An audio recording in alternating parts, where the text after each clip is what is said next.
Japan को दिखाते हुए ये मूवी स्टार्ट होती है, जहाँ पर हमें एक आदमी दिखाया जाता है जो कि क्रिमिनल था और वो पुलिस से बचते हुए भाग रहा था। अचानक उस क्रिमिनल को हार्ट अटैक हो जाता है, जिसकी वजह से वो मर जाता है। इसके बाद हमें बड़े क्रिमिनल्स दिखाए जाते हैं जिन्हें कानून ने कोई भी सजा नहीं दी थी। इसके अलावा और भी ऐसे लोग थे जो जेल में थे, वो सब के सब हार्ट अटैक की वजह से मारे जाते हैं। अब ये डेथ होना कोई नेचुरल नहीं था, बल्कि ये सब कुछ एक लड़का कर रहा था जिसका नाम होता है लाइट। असल में लाइट को एक एंशिएंट बुक मिली थी और वो कोई आम बुक नहीं थी, बल्कि वो एक डेथ नोट थी और जिसका नाम भी उस बुक में लिखा जाएगा वो मर जाएगा और मरने वाला उसी मेथड से मरेगा जो तरीका बुक में लिखा जाएगा। इसके अलावा ये बुक लोगों पर अपना कंट्रोल भी कर सकती है। अब क्योंकि लाइट को ये बुक मिली थी तो वो क्रिमिनल्स का नाम इस बुक में राइट करता जा रहा था ताकि बुराई को खत्म किया जा सके। सडन इतनी सारी डेथ्स होने की वजह से पूरी दुनिया में दहशत फैल जाती है और क्रिमिनल्स की दिलों में तो जैसे डर बैठ गया था। इस बात को लेकर गवर्नमेंट काफी हैरान थी। कुछ लोग इसे बुरे लोगों के लिए पनिशमेंट समझ रहे थे गॉड की तरफ से, जबकि कुछ लोग इसे कोइंसिडेंस ही समझ रहे थे, यानी ये सब कुछ इत्तेफाकन हो रहा है। यहाँ पर हम ये भी जान पाते हैं कि लाइट ने बुरे लोगों को मारने के बाद अपना एक नाम भी चूज कर लिया था। उसने अपना नाम चूज किया था कीरा। कुछ लोग तो कीरा को ही अपना हीरो समझ रहे थे और ये न्यूज पूरी दुनिया में काफी वायरल हो चुकी थी।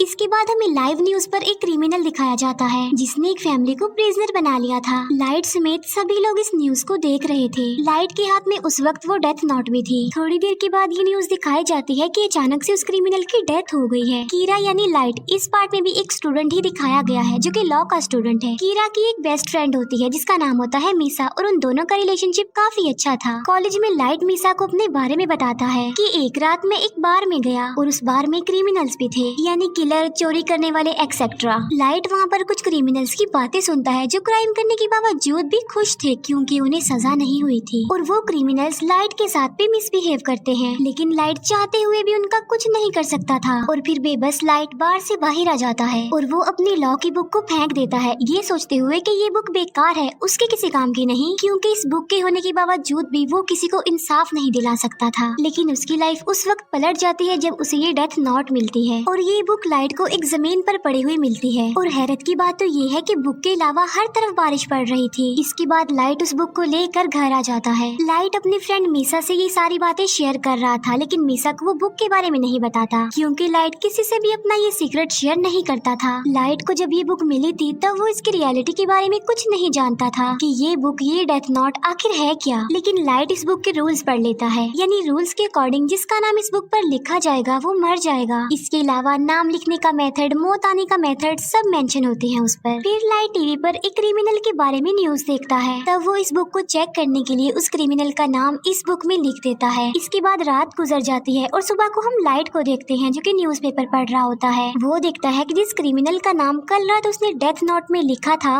वो मर चुका है। ये देखकर लाइट काफी शॉक्ड रह जाता है। इसके बाद भी लाइट को इस बुक पर बिलीफ नहीं आ रहा था, इसीलिए वो इस बुक को दोबारा चेक करना चाहता था और बुक को चेक करने के लिए लाइट उसी क्रिमिनल के पास जाता है जिसने बार में लाइट के साथ मिसबिहेव किया था और अब लाइट डेथ नोट में उसका भी नाम लिख देता है और साथ साथ वो उसकी मौत का तरीका भी लिख देता है। लाइट ने उसके लिए मौत का तरीका लिखा था हार्ट अटैक और देखते ही देखते थोड़ी देर में हार्ट अटैक की वजह से उसकी मौत हो जाती है और लाइट की आंखों के सामने ही वो क्रिमिनल अपना दम तोड़ देता है। ये देखकर लाइट और ज्यादा हैरान हो जाता है। अब क्योंकि लाइट ने सब कुछ अपनी आंखों से देख लिया था, इसीलिए उसे इस बुक पर यकीन आ गया था कि ये बुक और इसके रूल्स बिल्कुल सही काम करते हैं। लाइट जब वापस आ रहा होता है तब वो फर्स्ट टाइम इस बुक के गार्डियन से मिलता है और इस बुक का गार्डियन था एंजल ऑफ डेथ, यानी मौत का फरिश्ता। अब क्योंकि एंजल ऑफ डेथ देखने में काफी डरावना था, इसी वजह से लाइट उससे डर जाता है। लेकिन लाइट को बाद में ये बात पता चल जाती है कि जिसके पास ये बुक होगी एंजल ऑफ डेथ सिर्फ उसी को ही नजर आएगा।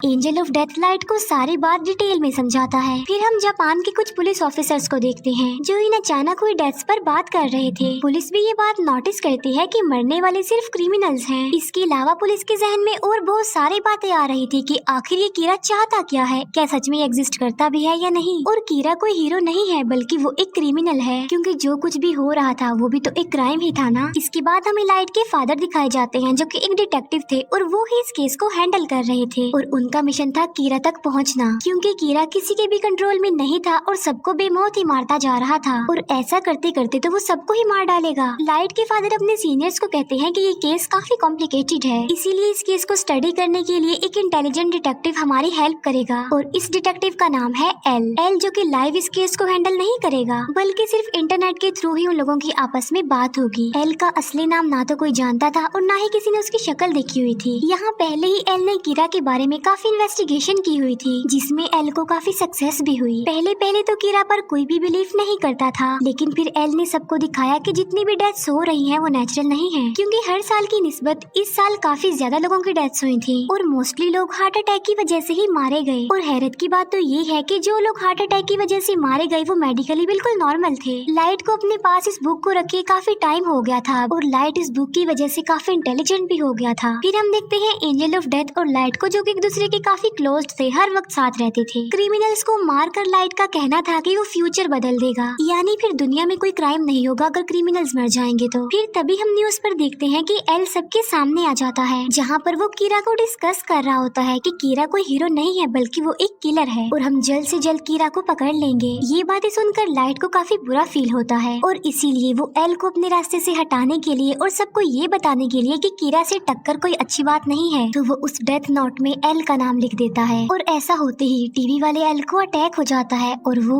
मर जाता है। सब लोग ये देखकर काफी हैरान रह जाते हैं और एल ये देखकर तो काफी खुश हो जाता है, लेकिन लाइट उस वक्त शॉक्ड हो जाता है जब उसे ये पता चलता है कि जो आदमी अभी अभी मरा है वो असली एल नहीं है। फिर हम देखते हैं कि असली एल सामने तो नहीं आता, लेकिन वो टीवी पर बात कर रहा होता है और वो कहता है कि कीरा मैं हूँ असली एल। और टीवी की ये ट्रांसमिशन सिर्फ जापान में ही सेंड की गई, जिससे ये बात तो क्लियर हो गई कि कीरा तुम जापान से ही बिलोंग करते हो। एल ये भी कहता है कि कीरा तुम सिर्फ उसी पर्सन को मार सकते हो जिसका नाम और शक्ल तुम जानते हो। ये देखकर लाइट को काफी गुस्सा आ जाता है और वो काफी वरिड भी था, क्योंकि अब तक वो ये सोचता आ रहा था कि वो नहीं पकड़ा जाएगा, लेकिन अब उसे फिक्र इस बात की थी कि उसका टक्कर लेने वाला एल जो आ गया है, क्योंकि लाइट ना तो उसका नाम जानता था और ना ही कभी उसने उसका फेस देखा था। इसके बाद एल और कीरा की इस फाइट के बारे में काफी डिस्कशन होती है। एल का कहना था कि मैं एक जस्टिस हूँ और कीरा एक किलर है, इसीलिए मैं कीरा को सजा दिलवाऊंगा। एंजल ऑफ डेथ भी इस मैटर में लाइट की कोई हेल्प नहीं कर सकता था, क्योंकि एंजल ऑफ डेथ बेशक बुक के मालिक को नजर आता है लेकिन वो किसी का साथ नहीं देता। फिर हम देखते हैं कि एलिन अचानक होने वाली डेथ्स का डाटा निकाल लेता है और वो ये जान पाता है कि ये डेथ स्कूल्स और कॉलेजेस की छुट्टी के बाद होती हैं। इसका मतलब ये है कि कीरा एक कॉलेज स्टूडेंट है। फिर सबका शक लाइट पर होता है, क्योंकि उसके फादर एक डिटेक्टिव भी थे और वो कीरा के केस पर इन्वेस्टिगेशन भी कर रहे थे। अब क्योंकि लाइट अपने फादर के डाटा पर एक्सेस कर सकता था, इसीलिए वो शक के दायरे में आ गया। अब क्योंकि वो ये बात जान चुके थे कि कीरा स्कूल्स और कॉलेजेस के ऑफ टाइम में लोगों को मारता है, इसीलिए लाइट अब स्कूल टाइम में भी लोगों को मारने लगा।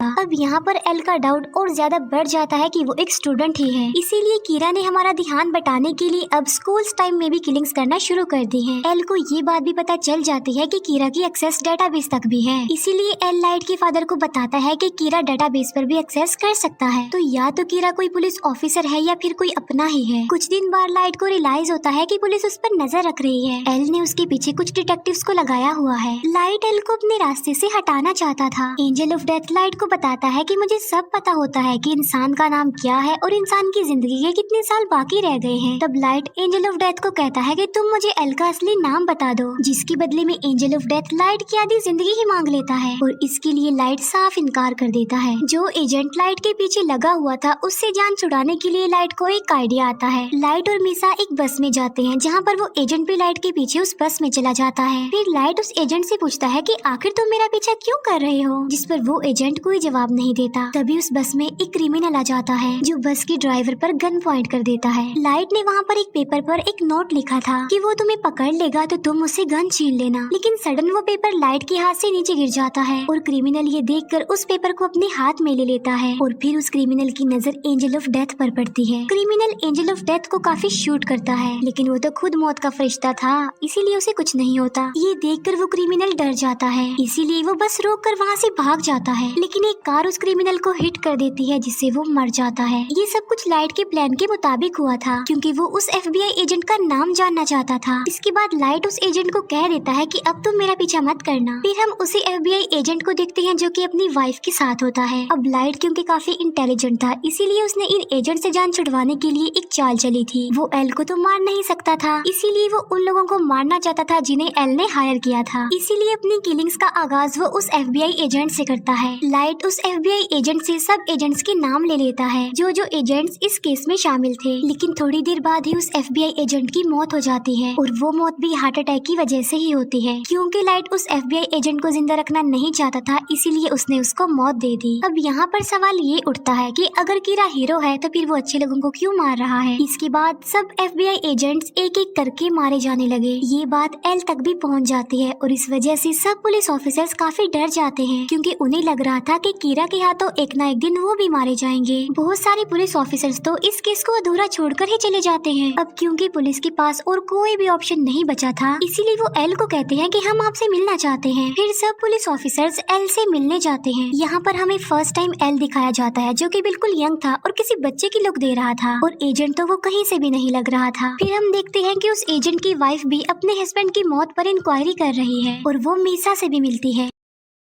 मीसा उस एजेंट की वाइफ को लाइट से मिलवाती है और उस एजेंट की वाइफ लाइट को पहली बार देखते ही जान लेती है और वो लाइट को कहती है कि तुम मेरा कुछ नहीं बिगाड़ सकते क्योंकि तुम मेरा असली नाम जो नहीं जानते। ये कहकर उस एजेंट की वाइफ वहाँ से चली जाती है। इस बात की वजह से मीसा काफी हैरान रह जाती है और लाइट भी काफी डर जाता है क्योंकि आहिस्ता आहिस्ता उसका ये राज खुलता जा रहा था। फिर हम देखते हैं एल को जो कि लाइट के रूम में कैमरास फिट करवा देता है। जब लाइट को ये बात पता चलती है कि उस पर नजर रखी जा रही है तो वो कोई भी ऐसी हरकत नहीं करता जिससे उस पर शक आए और वो बिल्कुल ऐसे ही रिएक्ट करता है जैसे वो कुछ भी नहीं जानता और सब कुछ नॉर्मल है। फिर एक दिन न्यूज पर एक क्रिमिनल के बारे में बताया जा रहा था। दूसरी तरफ सब लोग लाइट पर नजर रखे हुए थे कि अब वो कुछ करेगा, लेकिन वो क्रिमिनल मारा जाता है और लाइट ने तो टीवी पर भी नहीं देखा था। इस बात की वजह से एल के अलावा बाकी सारे लोगों का शक लाइट पर से हट जाता है। लेकिन हम देखते हैं कि लाइट सबकी नजर से छुप कर ये काम करता जा रहा था। इसका मतलब ये है कि वो लोगों को मारने से अभी भी बाज नहीं आया। इसके बाद लाइट के रूम से सारे कैमरास हटा दिए जाते हैं। यहाँ पर तो एकदम ऐसा लग रहा था कि जैसे सब कुछ नॉर्मल हो गया है, लेकिन जो एजेंट होती है वो अभी तक अपने हस्बैंड की डेथ की इंक्वायरी कर रही थी। वो एल को कॉल करके कहती है कि मैं अपनी जान को खतरे में डाल रही हूँ, लेकिन मैं ये साबित कर दूंगी कि लाइट ही कीरा है। इसीलिए वो एक जगह पर लाइट को बुलाती है जहाँ उसने मीसा को गन पॉइंट पर किया हुआ था और वो लाइट से ये बात मनवाना चाह रही थी कि वो ही कीरा है, लेकिन लाइट इस बात को मानने से इनकार कर देता है और मौके का फायदा उठाकर मीसा वहाँ से भाग जाती है। फिर उस एजेंट की वाइफ लाइट को शूट करने लगती है, लेकिन गलती से वो गोली मीसा को लग जाती है और मीसा वहीं पर ही मर जाती है। बाद में उस एजेंट की वाइफ खुद को भी मार लेती है। जो कुछ भी वहाँ पर हो रहा था वो सब कुछ रिकॉर्ड हो रहा था। इसके बाद पुलिस भी वहाँ पर आ जाती है। फिर हम देखते हैं लाइट और एंजल ऑफ डेथ आपस में बातें कर रहे हैं, जहाँ पर लाइट एंजल ऑफ डेथ को बता रहा होता है कि अभी अभी यहाँ पर जो कुछ भी हुआ वो मेरे प्लान में शामिल था। वो कहता है कि अब क्योंकि बुक का मालिक किसी भी चीज को अपने कंट्रोल में कर सकता है, इसीलिए जो कुछ भी वहाँ पर हुआ वो सब कुछ पहले ही लाइट ने उस बुक में लिख दिया था। इवन लाइट ने अपनी बेस्ट फ्रेंड को भी मरवा दिया। इसका मतलब ये है कि लाइट सच में एक शैतान ही है जिसने शैतान जैसा काम किया। फिर लाइट अपने फादर को कहता है कि मैं कीरा को पकड़ने के लिए आपका और आपके बाकी ऑफिसर्स का साथ दूंगा। लाइट ऐसा इसलिए करना चाह रहा था ताकि किसी का शक उस पर ना आ जाए और उसका राज हमेशा के लिए राज ही रहेगा और वो अपना काम भी करता जाएगा। लास्ट में वो एल से फेस टू फेस मिलता है और ये मूवी यहीं पर एंड हो जाती है। Thank you for watching.